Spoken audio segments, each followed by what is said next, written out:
Hello everybody. Now unfortunately I haven't been able to do a live. Now the reason I've not been able to do a live is that my internet keeps tripping in and out, so I can't actually do that, so I'm having to upload this video instead, and I'm really sorry I look like this. I'm also covered in paint. I've got paint absolutely everywhere because I've been renovating an old trailer. I've been really poorly. I've had shingles, and at the moment I carry 150 litres of water a day to my horses. So what I've been doing is renovating a trailer so I can get an IBC on it to be able to fill the IBC up at home and then drag it to the field and hopefully have at least a week's worth of water there at any one time. And that should hopefully make it so that I get some days off from having to do the water run, which is an absolute nightmare. Especially this morning. I woke up this morning, there was a hard frost everywhere. The outside tap was frozen, so I had to bring my 6 water buckets, so I've got 6 25-litre water buckets, into the house to be able to fill them up from the kitchen to then be able to send them back again. Oh, nightmare. Anyway, I've got loads of news upcoming, which is really exciting, and I mean really exciting. I've managed to make friends with this lovely guy over in Poland, and he runs the website, which lists all of the Polish people that served in World War II. I call it Krychek's list, but that's not the right name. My Polish is awful and I butcher the language regularly. Basically, when I first started this, I was interested in 2 very different planes, W5557 Wellington Bomber 305 Squadron, and then also, if I just get it correctly, Z8406. Both of these planes were manned by the navigator Stanislaw Barstow, and he was one of the first ones to sort of bring me on this journey. His memory brought me on this journey as I've been trying to discover who the body in the bog is. Now, there was some flesh remaining on the body in the bog. So initially, before I realised that you can't dig up any of the Commonwealth war graves, you are not allowed to dig them up at all. So I thought that we might be able to get DNA. So I was able to track down some personal possessions of Stanislaw Barstow and also another crew member of W5557, Viktor Wasylenko. Their personal belongings were never picked up post-war, and so they are in an archive museum in Warsaw. So the good thing about that is that this gentleman, because he runs this massive website and he lives in Warsaw, has got access to these archives. So hopefully he's going to be able to go in the next couple of weeks and take some photographs of all the personal belongings that are there from both Stanislaw and Viktor, and to be able to show me. Now, I know that probably seems a little bit weird, but initially I was thinking if there is a watch or if there is a comb or something like that, then I might be able to get a sample of DNA. So originally I was looking at it scientifically. Now I've been studying these gentlemen for 7 years and I just feel quite close to them now. I just kind of like to see what they had around, what paperwork, logbooks, any of their personal belongings, any photographs.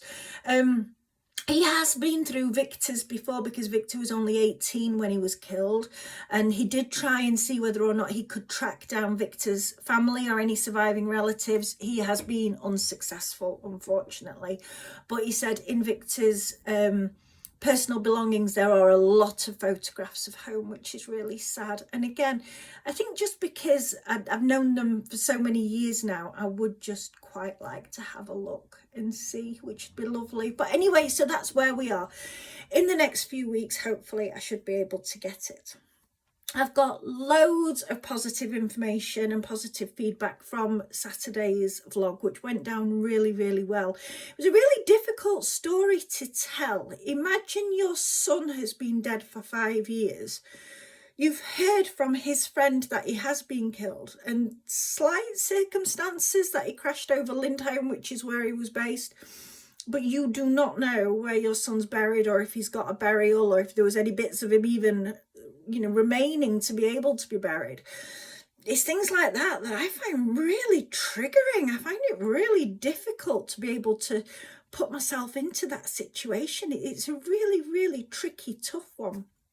So it was nice to get positive feedback, but it did take a lot out of me. And as you know, I couldn't record it the week before because I didn't have the exact location of the firing range, and I didn't want to get anything wrong. The memories of these men is just too important to me to get anything wrong. I'm not quite sure what's coming up this Saturday. I'm working on a few different things, but nothing has actually come together yet, which is quite worrying because it's Wednesday. Again, I'm not going to put anything out there unless all the circumstances are in place, because these men's memory is just so important that if I can't get it right, I'd rather not do it at all than get it wrong. I should hopefully be uploading something between myself and William, which should go live tomorrow at about 4 o'clock. No editing's been done yet. I've been so poorly, as you can tell. Look, oh, I look like a right state. But yeah, so that's been difficult as well. And I don't know, my members out there, are any of you divorced? Have you gone through that horrible thing of divorce? I've been through it twice now. And I must say, the first one was quite easy. He was taken away by the police, locked up, had nothing to do with him ever again. So that was actually okay, divorce number one. My God, divorce number two, because we've got a child together. Yeah. Oh, my God. I don't talk about this publicly, and I don't put anything on Facebook or anything like that, but to say that this person is the most ridiculous human being I cannot believe I was ever in a relationship with. And even as a farmer's daughter and people that know about breeding like me, I cannot believe I ever bred with him. What an absolute idiot of a man. Oh. Anyway.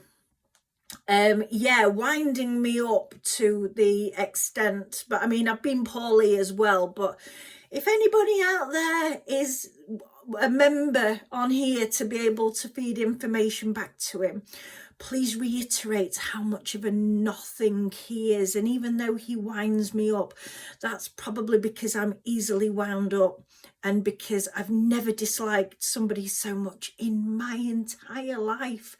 And the reason that I divorced him in the first place is because I wanted him to go away.